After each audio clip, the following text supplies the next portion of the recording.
Momento do Discipulado.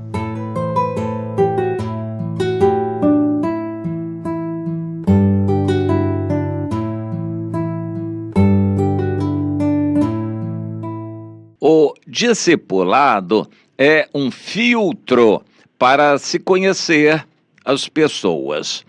Eu quero esclarecer isso. Discipular é orientar, ensinar a ser um cristão. Quando alguém vem para o nosso meio, precisa de uma atenção toda especial, como uma criança que nasce. A atenção é total, praticamente 24 horas por dia, em cima de um bebê recém-nascido.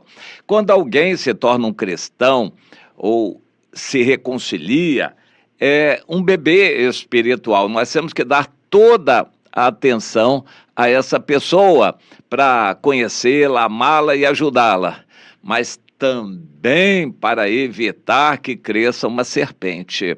Nós vamos procurar conhecer a verdade da decisão da pessoa. Realmente você tomou uma decisão pelo Senhor? Você é um crente ou um querente? Em Portugal eu me lembro dessa expressão. És crente ou crente? Eu falei, não é a mesma coisa? Não. Crente ou querente, só que o português pronuncia da mesma maneira.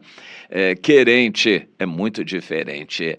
Ele está querendo, mas será que ele vai se converter? E ele pode gostar do aspecto social da igreja, humano, se aconchegar ali e participar da vida da igreja sem ter nascido de novo. E vai ser um perigo. Quem comigo não ajunta, em algum momento vai espalhar.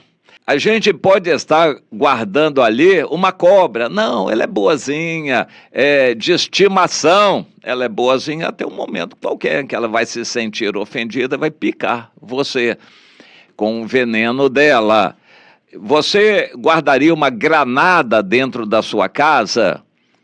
Há muitas pessoas que guardam uma granada. Quem conhece bem, entende bem o funcionamento da granada, pode guardar uma granada dentro de sua casa. Claro que isso não é de uso pessoal, é uso reservado para as Forças Armadas, para os militares, e não é para ser usada e guardada dentro de casa. Mas bandidos têm granada e muitos deles guardam dentro de casa. Se a pessoa conhece, sabe o funcionamento, conhece a segurança. Mas é um perigo você guardar uma granada dentro de casa. Em algum momento pode acontecer um acidente, soltar o pino dela e sua casa aí pelos ares. Isso pode acontecer. De alguma maneira, muitos estão com uma granada dentro de casa no bujão de gás. O bujão de gás tem um perigo muito grande. Quando explode, vai a casa toda pelos ares. Assim é a gente guardar uma pessoa que não conhece no nosso meio, na nossa comunhão. Você não conhece aquela pessoa, mas é para ser assim? Não! A igreja tem uma porta de entrada que é estreita e temos que fazer a pessoa passar por ela. Não adianta querer passar pela janela ou entrar lá pela porta dos fundos, que é mais larga. Nós temos que fazer a pessoa passar pela porta estreita. O início do evangelho é uma porta estreita. Tem que haver necessariamente uma triagem com cada pessoa que chega no nosso meio, para podermos conhecer melhor, a fim de podermos amar melhor e orientar. E no caso de ser uma pessoa falsa, ou um perigo em potencial, uma granada, uma pessoa que a gente está recebendo no nosso meio, assim, de qualquer maneira, que depois vai se levantar contra nós.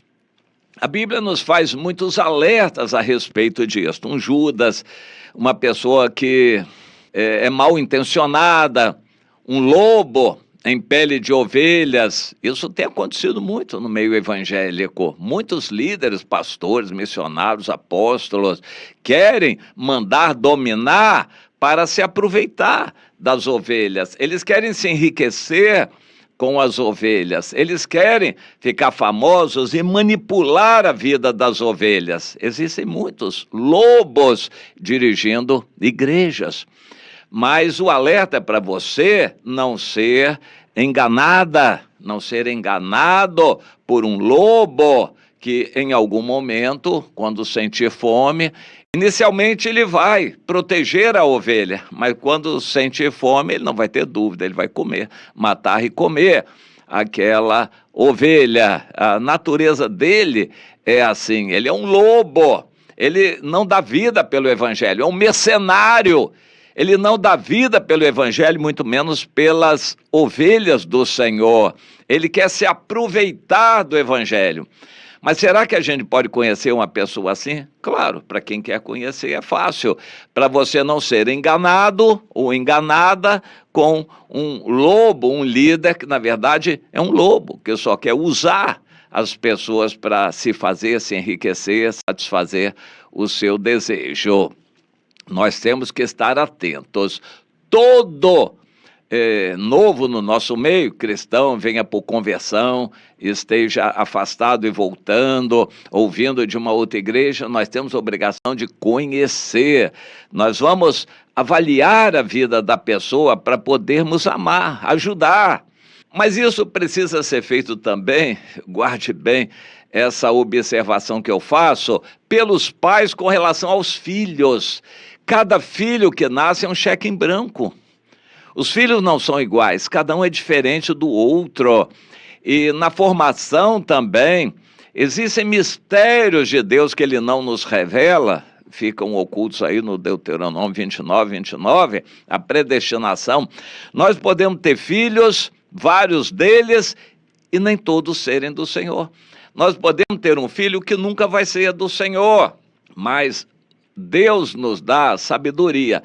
É difícil a gente entender essa situação, como eu tenho um filho que nunca vai ser do Senhor, um filho que vai acabar se afastando e vai se voltar contra mim, um filho que vai ser rebelde. Como eu posso imaginar isso? Eu amo todos os filhos, eu quero o bem dos filhos. Pois é, nós temos que conhecer os filhos. Davi teve muitos filhos, ele é um exemplo na Bíblia. E, entre outros, ele teve o Absalão. Daquela primeira leva, praticamente ninguém prestava. Filho nenhum, nem a filha. Ninguém prestava da primeira leva de filhos. Depois ele levou um susto com a Batseba e teve o Salomão, a quem ele se dedicou. Mas, antes disso, os primeiros filhos eram uma tristeza contínua para Davi. E o Absalão se destacou, porque era vistoso, vaidoso, soberbo, inescrupuloso e queria satisfazer o seu desejo de poder, de grandeza. Ele queria ser o tal e trouxe problemas e problemas para Davi. Mas mesmo depois de ele ter matado seu irmão Aminon, fugiu lá para outro país, a terra do seu avô materno, ele queria voltar, ele sentiu que tinha condições de tomar o poder em Israel, e ele quis voltar, e acionou as pessoas, e procurou enganar Davi, ou pelo menos influenciar Davi para que permitisse ele voltar. Davi permitiu que o Absalão voltasse, mas não fez uma triagem com ele. Deveria ter exigido que ele se arrependesse, se retratasse de público, mas Davi não fez isso. Foi erro, foi falha de Davi. É erro e falha nossa a toda hora, quando a gente aceita pessoas na igreja sem que tenham entrado pela porta. Isso é muito frequente. Praticamente todas as igrejas são abertas, os crentes estão de braços abertos para receber visitantes, pessoas que vêm para o nosso meio. Isso aí é geral em todas as igrejas, mas a gente precisa filtrar. Há pessoas que não são para estarem no nosso meio. A gente faz uma triagem, verifica que ela foi problema onde ela estava, ela é crente velho, aquela pessoa só deu frutos podres em toda a sua vida, e ela quer vir para o nosso meio para quê? Porque já sujou a situação dela lá, agora quer novas oportunidades no nosso meio para fazer as mesmas coisas, nós temos que entender isto. Não é para dar as boas-vindas a uma pessoa dessas. Nós temos que conhecer cada pessoa que vem para o nosso meio. Davi tinha que conhecer os filhos, os pais têm que conhecer os filhos, os pais têm que conversar com os filhos. Isso não tem acontecido. O pai acha que por ele ser pai, ter autoridade de pagar as despesas da casa, o filho tem obrigação de reconhecê-lo e de andar como ele quer. Nada disto. Cada pessoa é diferente da outra. Um pai tem que conhecer cada filho para poder avaliar a situação dele. E no caso de ele descobrir que um filho adolescente não quer o Senhor, ele tem que procurar isolar esse filho do restante para não contaminar o restante. Isso tem acontecido também.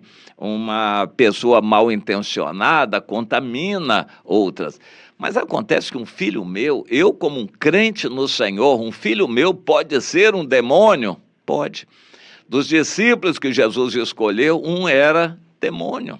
Será que pode acontecer um filho meu ser perverso e mal intencionado? Pode.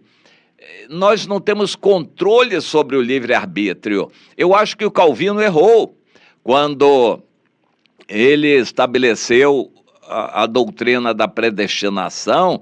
Ele foi um forte defensor dessa doutrina, nem sabemos se ele já pegou subsídios de outro teólogo, mas ele é considerado o pai da doutrina da predestinação.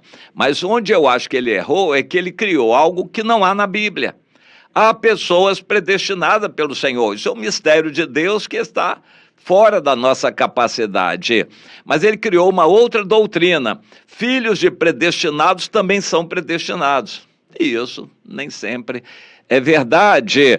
E essa doutrina vem pelo meio do calvinismo, pelos séculos, transitando assim: filho de predestinado também é predestinado.